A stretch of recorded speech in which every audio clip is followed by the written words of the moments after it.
¿Y si te dijera que la idea de una máquina que piensa no es un invento del siglo XXI, que la búsqueda de una mente artificial es un sueño tan antiguo como la civilización misma? Hoy no vamos a hablar de ciencia ficción, vamos a hablar de la historia real, la increíble odisea de la inteligencia artificial, desde mitos de arcilla y metal hasta los modelos de lenguaje que están cambiando nuestro mundo ahora mismo. ¿Cómo llegamos de autómatas que servían vino en la antigua Grecia a ChatGPT? Abróchate el cinturón, porque este viaje a través del tiempo está a punto de comenzar. La idea de crear seres artificiales ha fascinado a la humanidad por milenios. En la mitología griega, el dios Hefesto forjaba sirvientes de oro mecánicos. En la tradición judía, existía la leyenda del Golem, una figura de arcilla traída a la vida para proteger a un pueblo. Eran sueños, fantasías de crear vida a partir de lo inerte. Pero para que el sueño se convirtiera en ciencia, necesitábamos una pregunta fundamental. Esa pregunta llegó en 1950,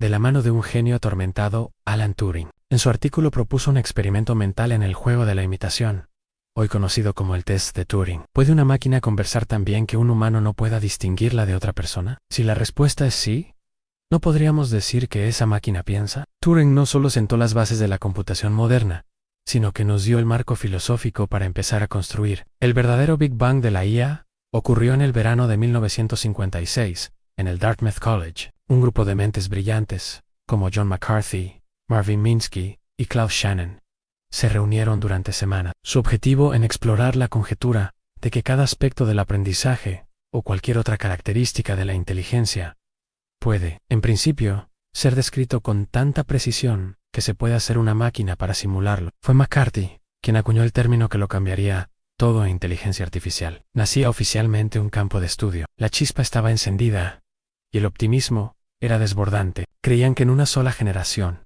una máquina con la inteligencia de un ser humano promedio sería una realidad. El futuro parecía estar a la vuelta de la esquina. Con el campo bautizado y la financiación fluyendo, los primeros años fueron una explosión de creatividad. En 1958, Frank Rosenblatt creó el perceptrón, un algoritmo inspirado en las neuronas biológicas, considerado el abuelo de las redes neuronales actuales. Poco después, surgieron los primeros programas que asombraron al mundo. El Logic Theorist fue capaz de demostrar teoremas matemáticos de forma autónoma, y en 1966 llegó Elisa, un chatbot primitivo que simulaba ser una terapeuta. Aunque sus respuestas eran simples y basadas en patrones, la gente se sentía realmente escuchada.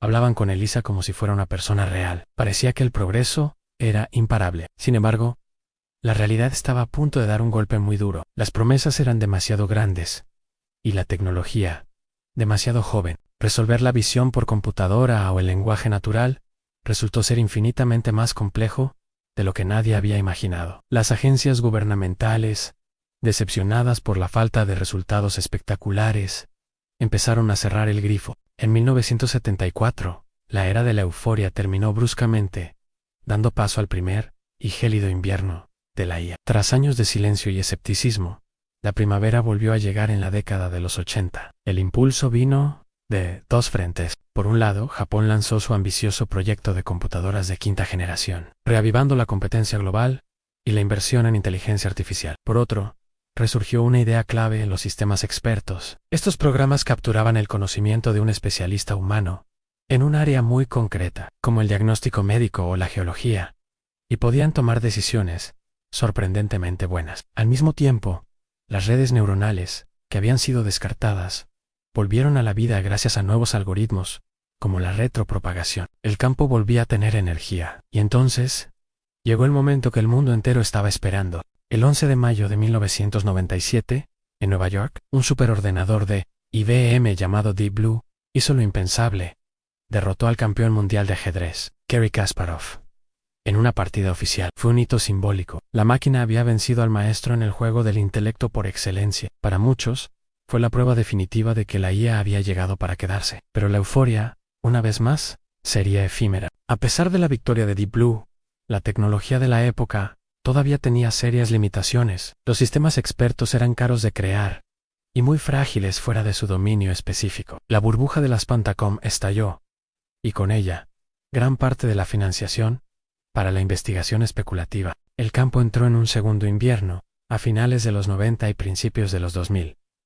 Sin embargo, este invierno fue diferente. No fue un paro total. Mientras los titulares se olvidaban de la IA, en los laboratorios, los investigadores seguían trabajando silenciosamente, enfocándose en un subcampo más práctico, el aprendizaje automático o machine learning. En lugar de intentar crear una inteligencia general, se centraron en algoritmos que podían aprender patrones a partir de datos. Y dos factores estaban a punto de cambiarlo todo, para siempre, en la explosión de Internet que generó cantidades masivas de datos. El llamado Big Data y el increíble aumento en la potencia de cálculo de los procesadores gráficos, las GPU, se estaba preparando el escenario para la revolución más grande hasta la fecha. El año 2012 fue el punto de inflexión. En una competición anual de reconocimiento de imágenes llamada ImageNet, un equipo de la Universidad de Toronto presentó un modelo llamado AlexNet, utilizando una red neuronal profunda y entrenándola con más de 1 millón de imágenes en potentes GPUs. AlexNet pulverizó a todos sus competidores, redujo la tasa de error a la mitad de un solo golpe. Fue la demostración irrefutable del poder del Deep Learning. A partir de ahí, todo se aceleró. En 2016 AlphaGo, un programa de DeepMind, derrotó a Lee Sedol, el campeón mundial de Go, un juego considerado mucho más intuitivo y complejo que el ajedrez. No lo hizo memorizando jugadas, sino aprendiendo por sí mismo, a un nivel sobrehumano. La inteligencia artificial ya no solo calculaba, ahora parecía tener intuición. El aprendizaje profundo había llegado para dominarlo todo, desde el reconocimiento de voz en nuestros teléfonos, hasta los coches que empiezan a conducirse solos. Y justo cuando pensábamos que habíamos visto el pico de la revolución, llegó algo nuevo, algo que cambiaría las reglas del juego. Una vez más, en 2017 investigadores de Google publicaron un artículo titulado Attention is all you need, presentando una nueva arquitectura, llamada Transformer. Esta innovación permitió a los modelos procesar el lenguaje de una forma mucho más eficiente y contextual. Fue la clave que desató el poder de los grandes modelos de lenguaje. OpenAI lanzó GPT-1, luego el impresionante GPT-2, y en 2020, el monumental GPT-3. Cada versión era exponencialmente más potente, pero fue en noviembre de 2022, cuando la inteligencia artificial dejó de ser algo de laboratorios para irrumpir en la vida de todos. El lanzamiento de ChatGPT puso el poder de estos modelos en manos de millones de personas. De repente, podíamos conversar con una IA, pedirle que escribiera poemas, código, o que resumiera textos complejos. Estamos viviendo en tiempo real una transformación tecnológica tan profunda como la invención de Internet. Y esto es solo el comienzo. Desde los autómatas de oro de Hefesto hasta los modelos de lenguaje que escriben código. La historia de la inteligencia artificial es una historia de sueños, decepciones y resurgimientos espectaculares. Hemos pasado de preguntar si una máquina puede pensar a interactuar con ellas todos los días. Ahora, la pregunta ya no es si la IA llegará, sino cómo gestionaremos su llegada. Es una herramienta que nos llevará a una nueva era de prosperidad